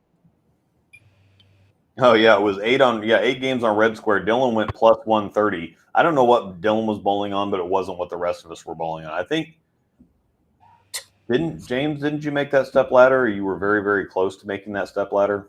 Because he was minus 50, and that was almost making the step ladder. That's crazy. So red square sucks. I know. I mean, we all know that. Yeah, red square is it's almost too hard. Oh yeah, it's flat, like completely flat. I narrowly missed the ladder. Okay. Yeah, that's what I thought. I thought that you were just out of it, and minus 50 was just out of the ladder. And that was a day. Else, yeah. And it was an air on top of that, I believe, right? Mm-hmm. I mean, it could have been Olay though. Yeah. Gosh, sorry. I know there's people out there like that bowling center, but I'm not one of them. Dombrowski. Speaking of the people that were talking about Dombrowski, I love Dombrowski's game so much. Mm-hmm. He throws it. Gosh, he does. He's so smooth at the release, and he's a really is. I want to see him win. I really do. He was on motive staff with me for a little bit, and then went to my second year. He went over to Storm. He's with Storm now, right? Mm-hmm. He's just a really nice guy. He's the Trip 4 king, man. Come on now. Surprised he didn't get any Trip 4s on the show. I didn't get to watch a ton of it, so I don't know. But yeah, I was rooting for Jack Turek too because he made the bracket. Oh yeah, old Jack Turek. That poor guy. He should have won the Masters the year that Tom Hess won it because he was huge lead, and then he just had a couple bad frames towards the end of the game, and it slipped away from him, and he. Random question for you. Again, Tommy Hess is a great dude. I like Tommy. Oh yeah, unless he fries at it, but yeah, from him if he does. Random question. I've been meaning to ask you this, and since we're kind of doing Ask Us Anything right now, did you ever throw a Mo Rich ball? Nope. They always intrigued me, and I never threw one, but I just always remember Walter Ray throwing a red ball right up the 5 board. Yep. On TV and just striking for days every single week. Mm-hmm. Yeah, Mo Rich insane leverage or something like that. Yeah. some of them were just, they look so cool. And if I remember right, wasn't, I know it was Mo Pinnell, but weren't they were out of St. Louis, right? Because if you remember right, there was arch around it. Yeah. Yeah, I don't know. I think, I can't remember. So I think Mo Ridge for a while was getting poured by Brunswick. Yeah. Because they were doing lane one stuff too. And then Mo Ridge dissolved, and now they're Radical, basically. Yeah. Mm-hmm. Yeah. But yeah, some of those Mo Ridge balls really intrigued me because he said, Bruce said the insane leverage. Or Bruce. Insane leverage. Some of those balls really intrigued me. I don't know why. There's like an awesome hook, insane leverage. Yeah. Colossus. Yeah, there were some cool ones out there. Mm-hmm. Smart guy. He's made came up with some of the best bowling balls that have ever been created. So, yeah. James asked an awesome question here earlier, and I got to find it. And this one we kind of didn't really go down a rabbit. Here it is. Oh yeah. Luke, on the what new ball would you guys like to see released? SPI for Luke, obviously, and whatever for Haas. Mm-hmm. I can start, and mine isn't going to be. I don't really have like I want this cover with this core. Mine is going to be more of. I was a really big fan of the Cell series. I know Rotogrip, Storm, SPI will never do this, but I would love to see them recreate something from the Cell series, the Cell line, with that modern cover. The Cell and the Cell Pearl were freaking amazing. Yeah, loved those balls, and I'd like to see those recreated again. Obviously, you all know my fascination with the X Factor line, but recreation of the original X Factor would be kind of cool too. But the Cell line, I would like to see. The Cell Pearl, I freaking put 1,000,000 games on that ball. I had a Rogue Cell. That was my first big lefty ball. Yeah, Rogue Cell. Mike Soroka's favorite ball of all time is the Cell Pearl too. So yeah, it was pretty good, and it was pretty. Yeah. Oh, there's another one. Cell Pearl's my second favorite ball of all time. Yeah, that Cell Pearl was nuts. Absolute nuts. What about you? This one's tough because we've got some stuff right now that I really. The Fate is one of the best ones I've ever thrown. I really, really like that one. I know. I want to drill one. Before I had been thinking like the Phase 3 cover on the IQ core. I think that would be pretty good. I really do like the REX Pearl. I was kind of on the fence about it for a little while, and I'm not terribly sure what I really like that much right now because it's kind of all over the place. So I throw the Revenant a lot. I throw the Volt Pearl a lot. I throw the Fate a lot. I don't get to throw ASIMs that much, but I do like my Attention Black Pearl. So I'm not really sure exactly what I like right now, which is a little tricky trying to figure out. An REX Pearl phase would be awesome. That'd be kind of cool. Yeah. That. But that's kind of virtually the Cosmos. The Cosmos is Extreme Tracks Pearl, which is REX Pearl. And I love that ball. I don't get to throw it as much. It's a little too strong for regular use, but it looks great at tournaments. So it's just, yeah, I don't really know what I would pick right now because I already have stuff that's better than what I would pick, basically. Yeah. So I really don't. I still have plenty of promotions, and I've got plenty of kind of like overseas stuff that are kind of like dream team matchups or whatever. So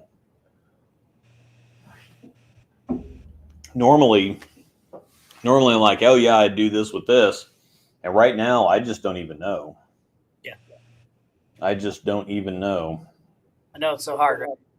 Mm-hmm. That's why I couldn't come up with like a cover core combo that I want to see. It had to be a little nostalgic there.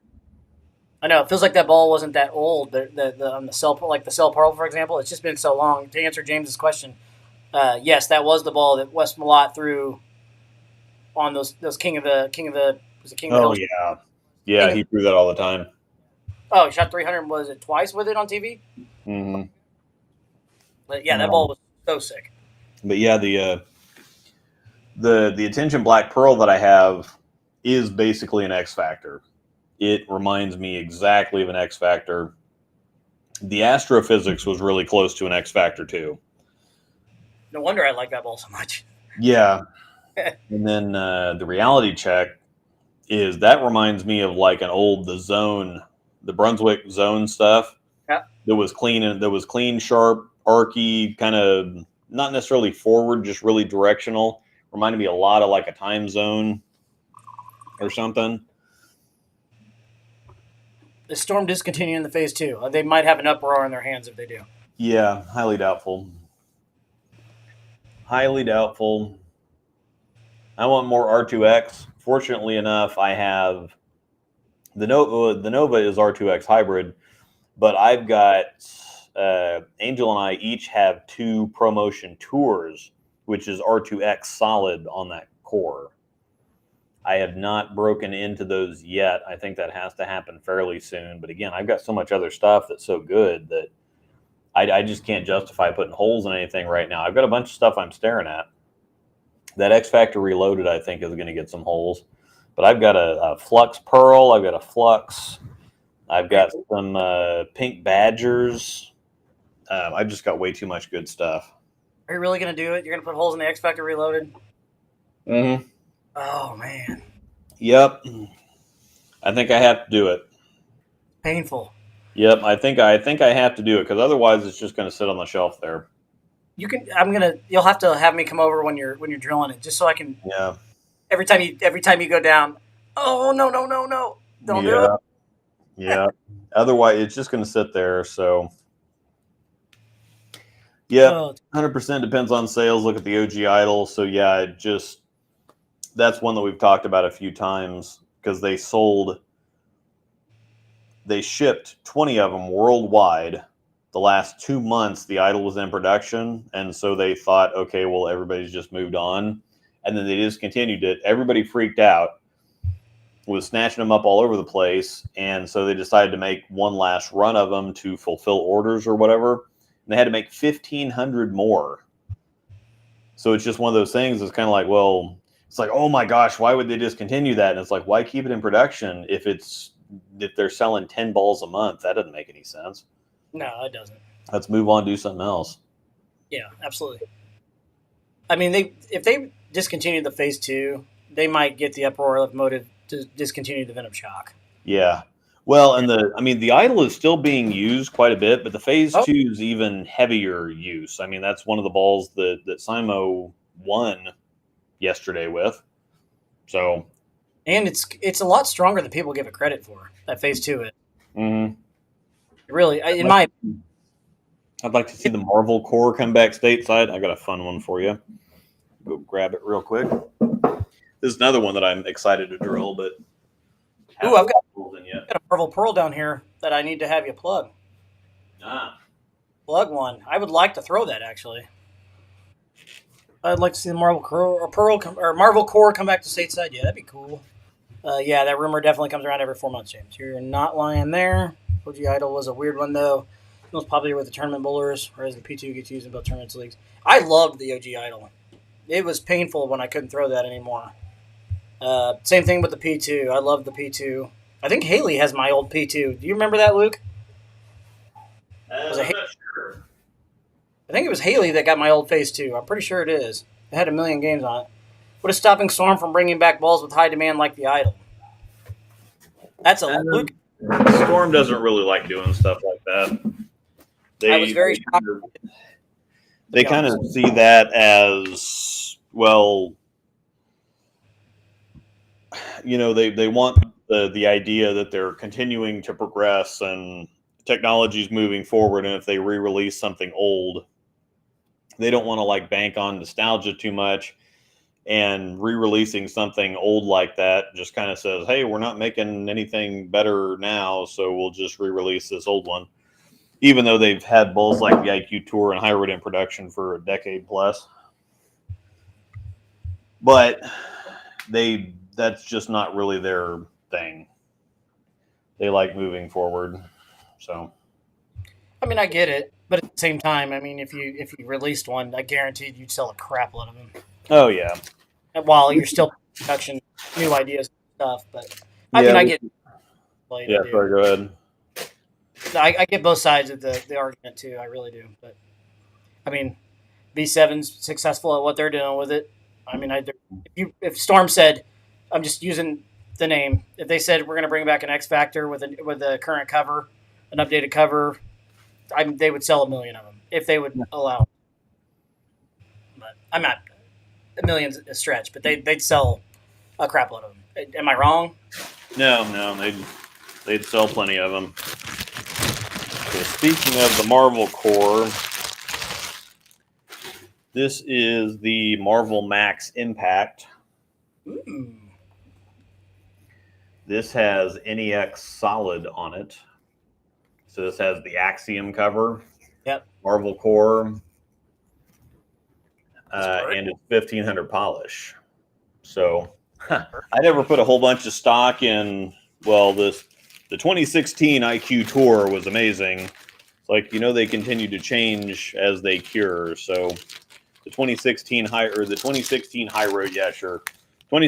Road, the way it reacted in 2019 is not how a 2016 High Road will react in 2023. So I've never bought into that. However, anything that says 1500 grit polish on it, or anything that was manufactured before August 2022 is all of a sudden going to be getting priority.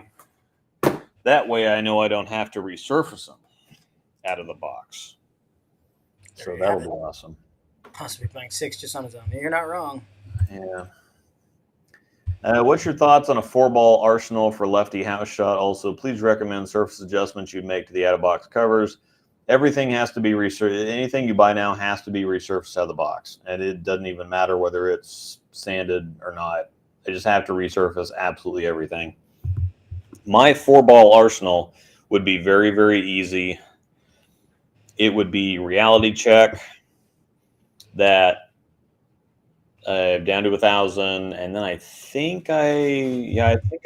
did shine it back up. So I used step 2 to shine it back up. I would have an idle Cosmos, I would have a Fate, and then I would have a High Road. And that would be super easy. Super easy. Since I have a Volt Pearl, I would carry that around, but with stuff that's currently available, a reality check, idle Cosmos, Fate, High Road, and we'd be done. Very nice. So as far as surface adjustments, I like running stuff shiny, and that stuff the Cosmos is strong enough, early, smooth enough that the polish, I like polishing stronger covers and using that for blend rather than sanding weaker covers. I have a soft enough roll, soft enough speed. I roll the ball, and so I tend to fight length more than anything. Yeah. And so I find if I shine stronger covers, I still get the strength and I still get the blend, but I also get the length up front. Okay. So, yeah, good to know. Buddy of mine wanted to buy mine because he was told it was being discontinued. People like to do that every few months.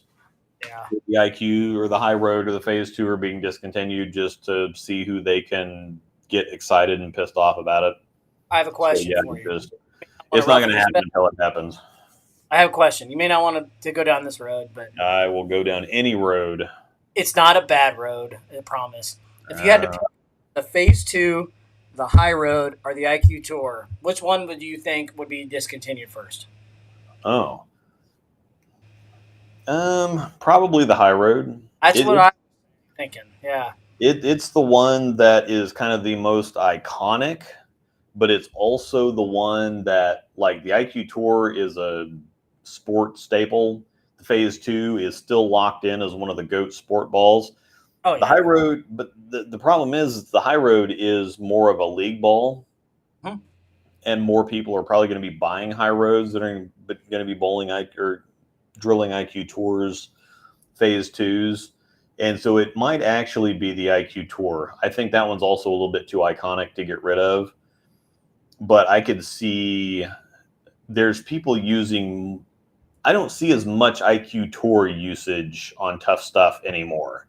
Yeah. I know Leanne Holsenberg would absolutely throw a fit. But I don't see the IQ Tours being used as much. It's bigger.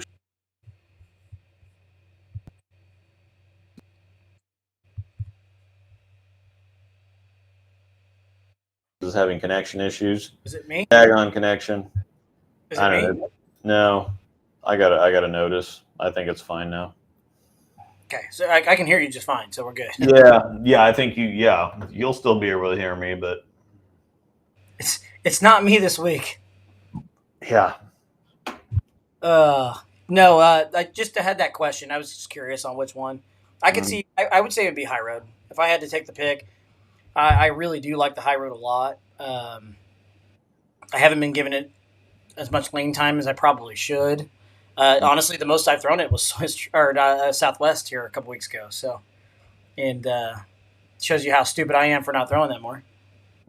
Well, that's the thing is I've been throwing my Volt Pearl so much that I need to drill another High Road. Yeah, I need to get a couple more of those, and I'd like a case of those just to have for a rainy day. Yeah. Just that ball is just so good. What do you guys think about the new Troublemaker ball? The story behind this one is that they designed it specifically for two-handers, so to speak. Yep. I think it's part core design, part marketing stuff. Yep. That's kind of a normal thing. Because there's a lot of stuff that, again, I was talking about this on my drilling stream the other day, that they say a ball hits hard, but if hit could be built into a ball, why wouldn't they build it into everything? And then USBC has a limit on the high end of coefficient of restitution, which is how springy or how hard a ball can hit, basically. Yeah. And so they already have limits on it. And so it's not like it's just an unending thing where you can just build a ball that throws pins everywhere. They have limits on it. It's just like they have limits on RG differential, whatever else. It's just hardness. It's one of those type of things. So the bowling companies can only make a ball that hits so hard. And they also have figured out that if a ball hits too hard, you get pins going up instead of sideways, and you want them going sideways. Oh, yeah. And so hit is mostly a product, like a pitch black can hit crazy hard if you're matched up. It's more a product of using the right ball for the right situation. The Troublemaker is, I mean, I don't really know. Is it more of the core that's makes it that good for no thumbers? Yeah, they built the core specifically because most other cores that have different designs are built with drilling fingers and a thumb in mind, but this is the first ball that they have designed that specifically had two-handers in mind. And so from that perspective, it's kind of versatile from a drilling perspective.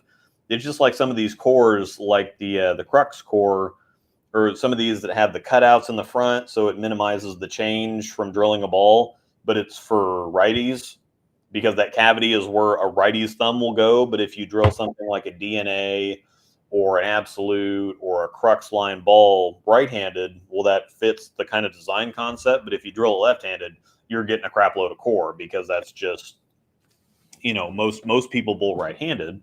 And so they design the cutout or the kind of gimmick or whatever that direction. It really doesn't matter. It's like, why do you necessarily need to preserve pre-drilled specs? It just, you can, if you know what you're doing, you can use different balls, different cores, and different hole depths to kind of get to what you want to get to anyway. So it's one of those things where there's marginal advantages to accomplish, basically, I guess. But it's not that big of a deal. Yeah, I get it. I did see some uproar with swag staffers this week when the Troublemaker really started. They came out with the idea of it's made for no thumbers, where apparently California Bowling / Swag or whatever they are, whatever brand it was that designed a ball that was made for a no thumb, said that they did it first and went back and something about that. I don't know the truth of who did what first, but do not care. I know, but I saw something about that, and I had no idea that Swag or them ever designed a ball for no thumbers. But whatever. Yeah. Did Deviate or whoever is making that one? Did they say something about that they were the first to ever do it or something? I don't know. It's the first ball that they've designed that had that had two-handers in mind. So. Okay. We've been longer than 24 hours. Swag likes to whine a lot. Not a fan. Any chance of a Pearl Nova coming soon? I would imagine that they would have a Pearl one. I'm sure they will. Because the original Nova is a hybrid, right?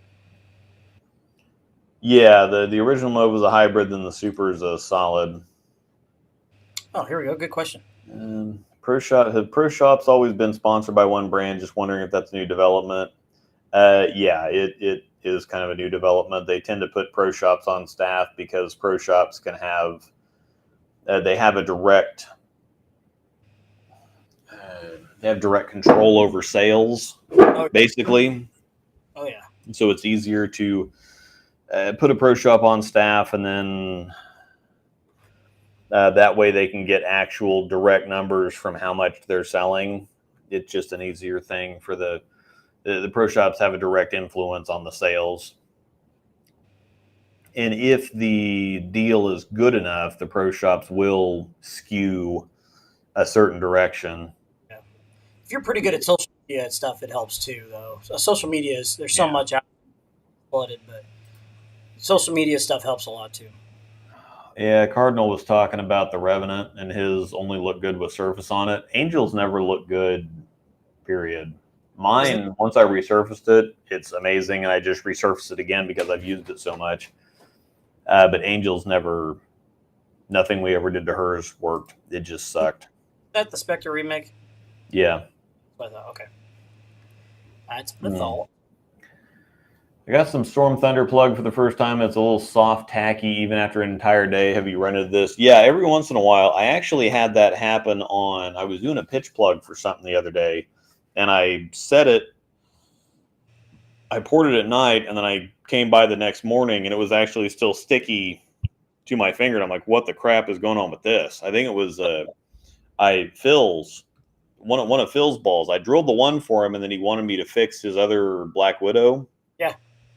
And the fit was so jacked up that I ended up having to pitch plug the fingers too. And I pitch plugged them, and then all of a sudden it's still tacky and wet almost the second day. And I'm like, crap, I'm gonna have to, because there's nothing worse than plug not setting up and having to dig it'd be like having to dig caramel out of frickin', it just wretched, but it actually eventually set up. And so I think I run into this every once in a while. I think just give it a little bit extra time and it'll set up fine. Generally speaking, Thunderplug takes longer to set up than it says it does. Like the bottle says, oh yeah, it's hardened 5 to 7 hours. It's like, no. I normally give it 2 days to set up to the point where it won't continue shrinking, because if I give it a day, I can cut it off and finish it, but then it will continue shrinking a little bit and end up a little bit below the ball surface. Yeah. So typically I like to give Thunderplug 2 days, but it's still the best stuff by a long shot. And where your press is too, temperature doesn't fluctuate a terrible amount either. So it's yeah. The garage isn't climate controlled, but it's also not open to. Yeah, it's insulated, and so it stays a little bit cooler or hotter, depending on the time of the year, than the rest of the house / basement does, but not significantly so. Like to run the high road lane shine is a good idea to periodically hit it with reactive scuff. Surface is one of those things that's completely person to person, so it's just you do what fits your game. I leave mine lane shined. I don't know if that helps. Yeah. I honestly, I don't ball down anything much lower than a high road anymore. I haven't thrown low end stuff in a long time, like low end stuff. Go ahead. Sorry. Oh no, the Royals are actually beating the crap out of the Blue Jays. You mean the Royals are actually scoring runs? Yeah, I know that hasn't been a thing that they've done for the first several games this year. Wow, they didn't score a run until the third game of the year. Yeah. Did I miss a comment? Okay, you're still searching. Yeah.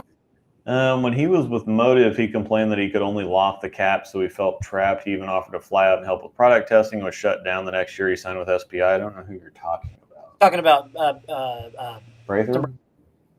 Who? I believe he's talking about Dombrowski. Oh. Yeah, the bowling companies are odd.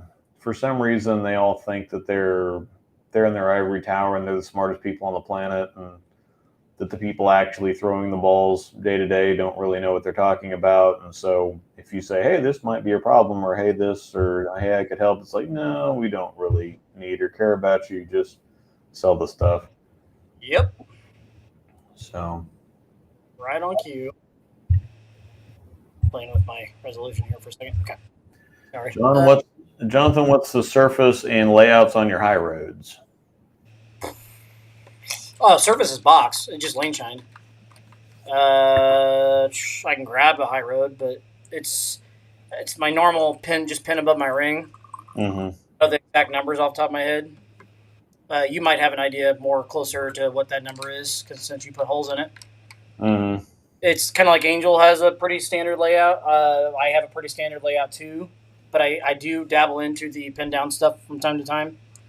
Yeah. I think most of what we do for you is like 4.5 or 5 inch pins, and they're pin up. So yeah. like 4.5 or 5x2. Yeah. So a little bit of my ring finger, and it is box finish. I did take the shine off of it, so I lied. We actually drilled that ball in a breakdown pair. I don't remember what episode it is, but we actually drilled that ball for the breakdown pair one week. And I did take the shine off of it. I put 3,000 on it with the spinner. I believe. 3,000 with the spinner and no water. So at this point now it's lane shine. So yeah, so just break the factory shine and then let it lane shine, and it's a little softer shine. It's not quite so hard, so glossy. I hate with a passion shine, but I will say, if you've never tried reactive scuff, for those that have never tried it, yeah, I highly suggest reactive scuff. When I was on staff with Motive, Luke will tell you all of my shiny stuff before I even threw it down the lane, it was getting reactive scuff. So doesn't matter. I will take shine off of anything. Yeah. What would be a good replacement for the UC2? Absolute. That's an easy one. I think James could probably attest to that. I kind of want a Fate. Really do. Yeah, the Fate's just nasty. It's one of the best balls that the company's ever made ever. I have to have a million of those. It intrigues me. Yeah. Most important is the high road 15 or 16, apples and oranges. Yes, the high road in 16 pounds is like 252,050 something or whatever. And the high road in 15 is 257,046. Completely different ball in 16 pounds versus 15. So much stronger core. And then even in 14, it's the high road is very, very different between the different weights. I'm on like my 5th high road in my career, so I freaking love that ball. Yeah, I think I've had 6 or 7 of them, and I need to drill another one because I've been using a lot of higher RG balls recently. I really, really need to drill another phase 2, really bad. Mm-hmm. Yeah, you've been talking about that one for a little while. I know. I'm just lazy. Yeah. Need to order it. 5th high road gang. See, I will say the latest one I drilled, to me, it feels a lot different than some of the older ones I've had, of course. Mm-hmm. Just shape-wise. I'm not saying it's like a ton different, but I can tell that it's a little different, so to speak. But maybe I'm crazy, but I don't know. Yeah, I don't know. There's differences in the raw materials that they use. It's just like oil, Lane oil. That it's technically the same mixture, whatever, but you have different batches that score better than others for whatever reason. Not that high roads hook a crap load anyways, but the high road that I have now, with pretty much the same layout as the last 3 that I've had, it feels weaker to me. Like it's just strong down lane. Yeah, so slower. James mentioned the absolutes like the best parts of the Astro UC2 and RSTX2 in one ball. It's ridiculously good. Love mine. It goes everywhere with me. The absolute is one of those that they have hyped it up a lot. They've hyped it up way, way, way too much. And I was very worried about a weaker cover than R2S on that strong of a core. But the absolute is the real deal. I've got to give them their props on this. It deserves all the attention and the hype and whatever else it's getting. It's a really, really good ball. I wish I could use mine more often. It's too sharp for me. It's a little too dynamic, too flippy. It's not a ball that I'm going to get any use out of, but it actually is really good. That's another one but if I'm going to drill some stuff right now, I kind of need to drill some more stuff for like sport related stuff, because we bowl on enough challenge sports stuff anymore. Oh yeah. I need to be putting holes and stuff like that. Mm-hmm. I mean, my house shot stuff is pretty much well figured out. So yeah.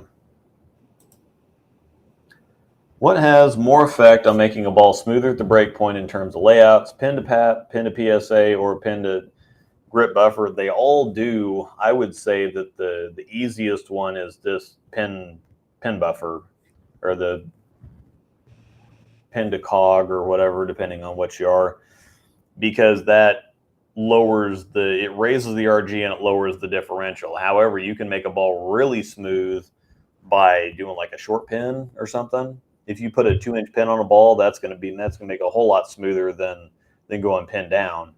And then pin to PSA, if you put the PSA on your axis point or pretty close to it, it's going to be really, really smooth that direction too. So depending on how extreme you go with the numbers, I would think that the pin to pat is probably the one that will make the ball the smoothest.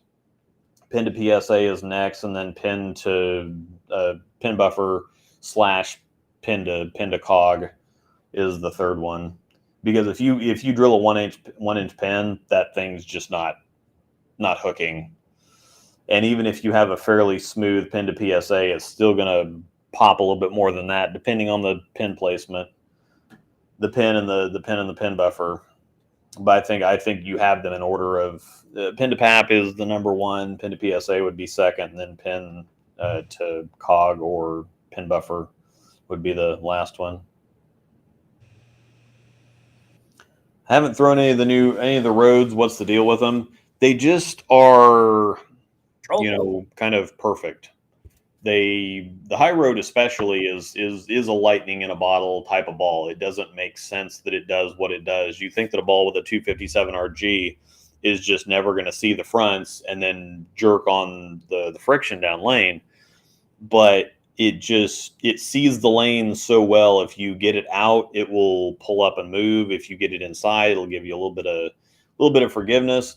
It rolls and revs like a stronger core, but it also gets down the lane like a weaker core. It's just one of those very perfectly balanced balls that seems to do everything right. And it's about the perfect strength for the league patterns out there. It's controllable, but it's long and pretty quick.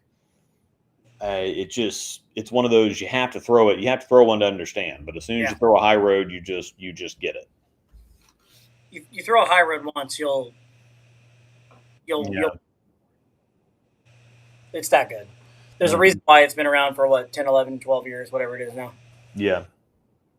Yeah, you need a high road Vidal, or Vidal, or however you say Vidal. I hope I said it right. Hopefully I didn't butcher that. What else we got here? Kind of sounds like I need a high road. Yeah, it's one of those, if you haven't had a high road, you just have to have one for the experience. You just have to drill a high road. Come here, baby. I got a visitor coming. We're home from dinner. For show. There we go. Future star. Just got home from gymnastics. Vidal. Okay, perfect. Thank you for helping me out. Hey, what's up, breakdown pair peeps? Mm-hmm. What's up, Ray Ray? Hi, Luke. What up? Hi. What up, hi? Yeah. You look like me if you put my hat on. Let's find out. Can you see the resemblance? Other than you're a little whiter than I am right now because I'm a little red up in here. Look at that. Oh goodness. Yep. Sorry. All right. There's some questions here. You can sit here for a minute. This is actually pretty good. Here's a fun question. Your job is to sabotage a company of your choice by making a terrible ball using an existing core and cover. What are you making? Oh gosh, I can't answer this because I have a buddy that a swag ball. Was that what you were going to say too?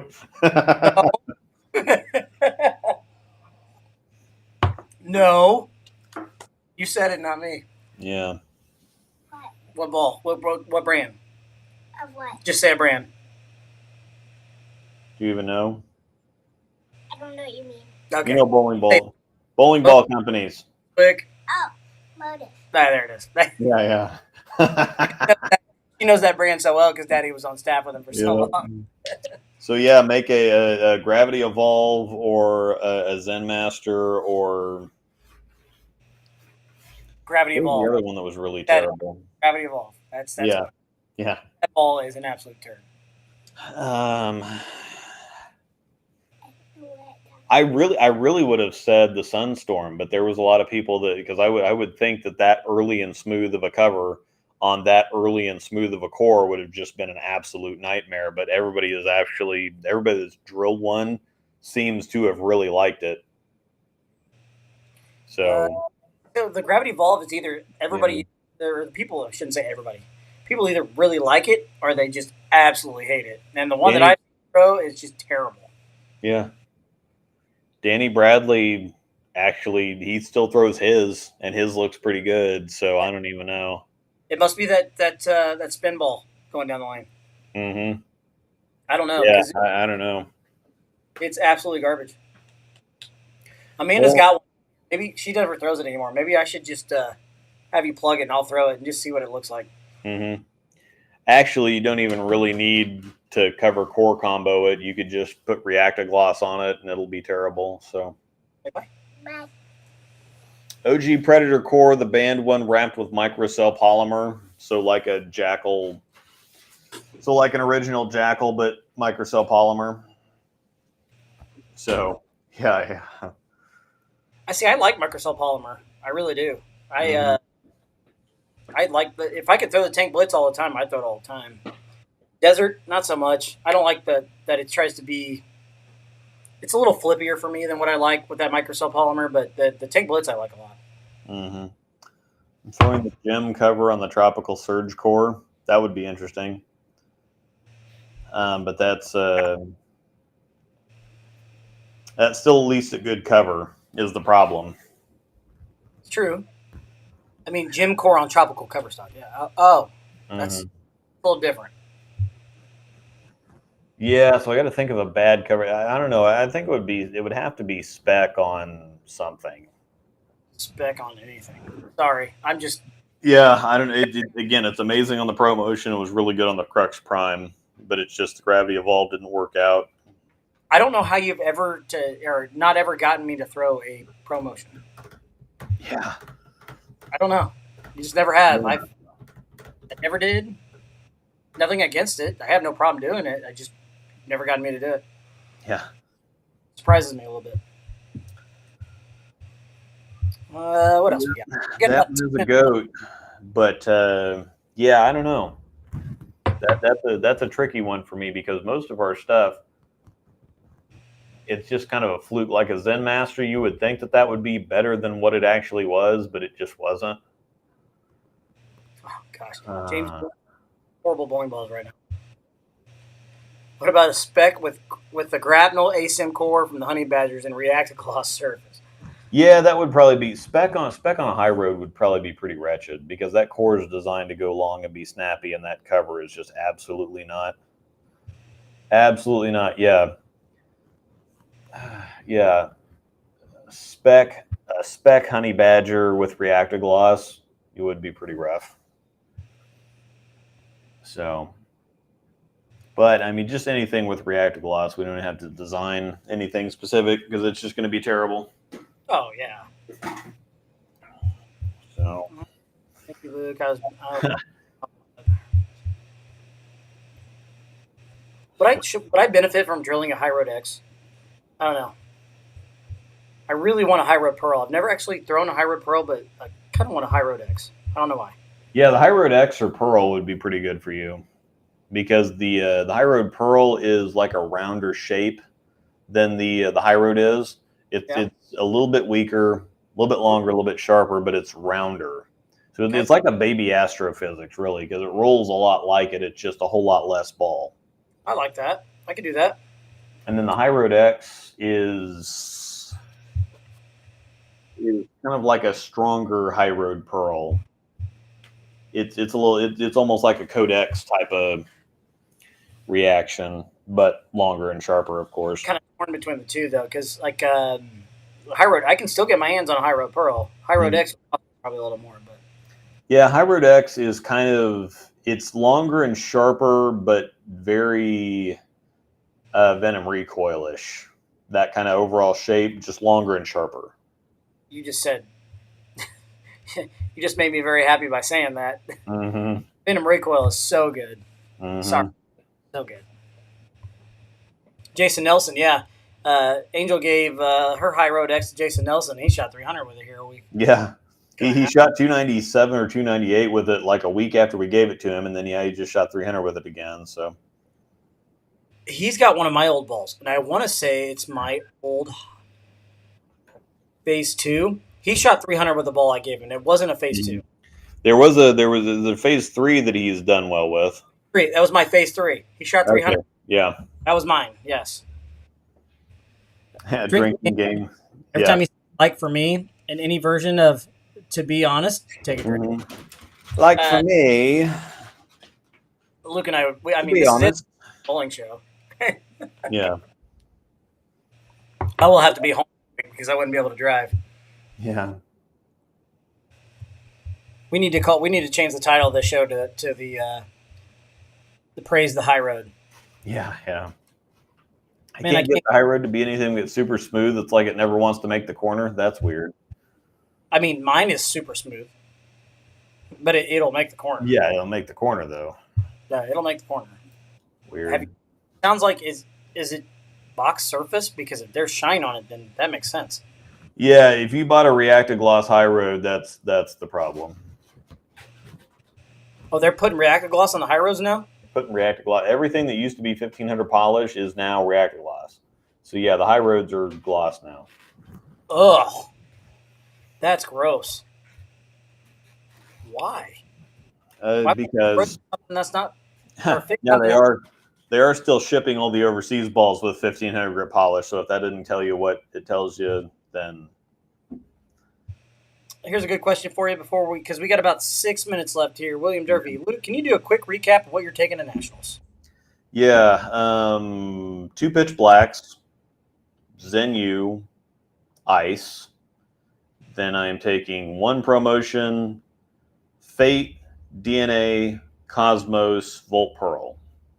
That's what's going. I might get a wild hair and decide that the UC3 and my Hype Solid need to go. However, I think between the urethane balls, the promotion, and the DNA and the Cosmos, I won't really need the Fate or the Volt Pearl, but it kind of depends on what I see in the team practice sessions and the BJ. I don't really think I'll get any use out of those, but if I'm using reactive stuff, then I think I will use the DNA, the Cosmos, and the Fate. If I'm using urethane, it will probably be the Zen U or the promotion.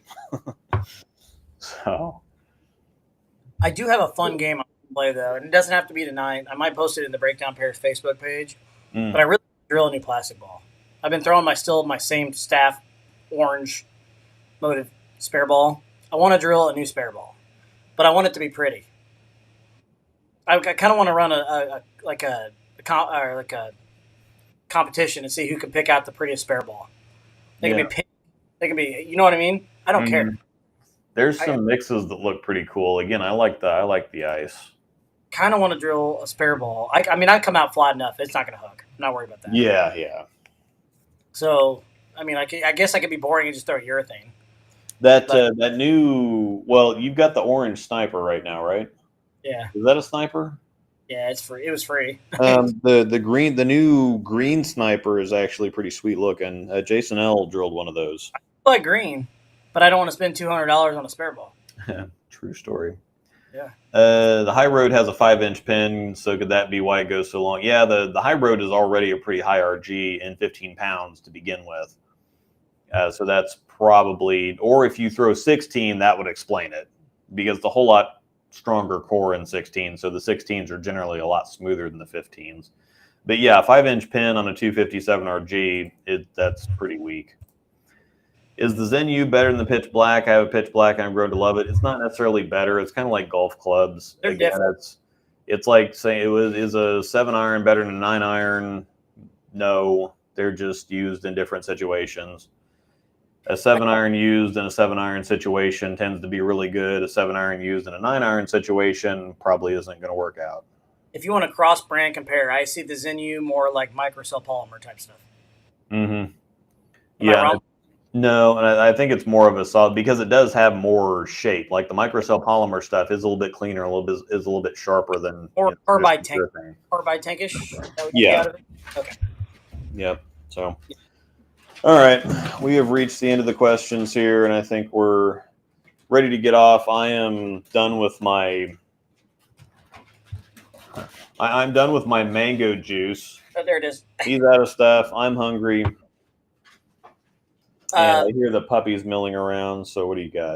Before we sign off, too, we got 2 minutes. We need to plug our stuff too. But on the Facebook Breakdown Pair page, throw me some ideas for spare balls, please. If you're not following us, hit us up on the Facebook. The Breakdown. It's the Facebook page. It's the Breakdown / or parentheses YouTube show. Hit us up on there. If you don't like the page, give it a like. But please send me some suggestions on that because I would like to. Find a new one. It could be pretty too. I don't care. Green motive one. I'd rather not spend $200 on a spare ball, like I said. But there it is. The Breakdown Pair Instagram. The Breakdown Pair. Luke and I haven't been doing a ton of stuff together on the Instagram because we haven't really been together much. But we will fix that this. I do have a quick preview. Did somebody put something on the back here that I need to be careful of? Okay, so it's just the 4. So. This is to preview something for the Doggo fundraiser later in the year. Oh, heck yeah. This is the altered reality half ball. And it's kind of interesting because they say that they cannot do half balls or quarter balls anymore because the guy that made them died. And so there will be no more half balls or quarter balls. Well, I haven't heard it from HQ, so I'm not 100% sure. Okay. But we were at the Wichita Open a couple weeks ago. We got Stu Williams there, and then Kyle Troop on that side, then Jesper Svensson and Anthony Simonson. Sweet. So, again, Stu Williams is really easy to pick out. Kyle Troop is pretty easy once you actually see what's going on. Jesper, you can see the J and the S, and then Simo. Ant Simo. So this is going to be a pretty high-ticket item for the Doggo fundraiser in a few months. I'm not sure how to do that one yet. I think this is going to have to be like a raffle-off thing. I'm okay with that. I just have to figure out how to manage it. Maybe we'll have to work together. Yeah, this is going to have to be like a raffle type thing because this is a little bit more than just handing out or like an auction type of deal. Well, it could just be like you still buy the tickets, but you select how many tickets go towards this one and like have its own separate. Yeah, we'll have to figure that out. I don't know. But yeah. Anywho. Can email us compare. Oh, yeah, the men's national championship game is starting. Yep, SDSU or Yukon? Probably Yukon. it's going Yukon. I think I have to say Yukon. Yep. Once again, you can email us at thebreakdownpair@gmail.com. That gets to both of us. If you got a question for Luke, got a question for me, or both of us, you can hit us up at that email, and we'll get to it as quick as possible. Reminder, if you follow us on our Facebook page, you can also send us a message too, and one of us will get to you. But yeah, good luck at Luke, or good luck at Nationals, Luke. Looking forward to Cap when you come back for our next show, which will be in 2 weeks. Yep, I will be back in time for that. So we'll see you all in 2 weeks. That's all I've got. I'll throw some stuff up on the social medias from Nationals. Hopefully get some. There's usually some celebrities down there at the same time, so maybe I can get some pictures with some people. And Waspa's got all the hookups there, so get some stuff posted in the Breakdown Pair Instagram page. Yeah, I need to do that more often. Most of the time, it's hard enough to just try to post to my own stuff. But you can always send me stuff, and I'll post it on there. Yeah, I can take care of it. Yeah, that'll work. So. I do my thing. Yeah. We appreciate everybody for joining us. Once again, everybody that tunes in with us every other week now. We love you guys. Appreciate it. And we'll see you in 2 weeks right back here for the episode number 60. Heck yeah.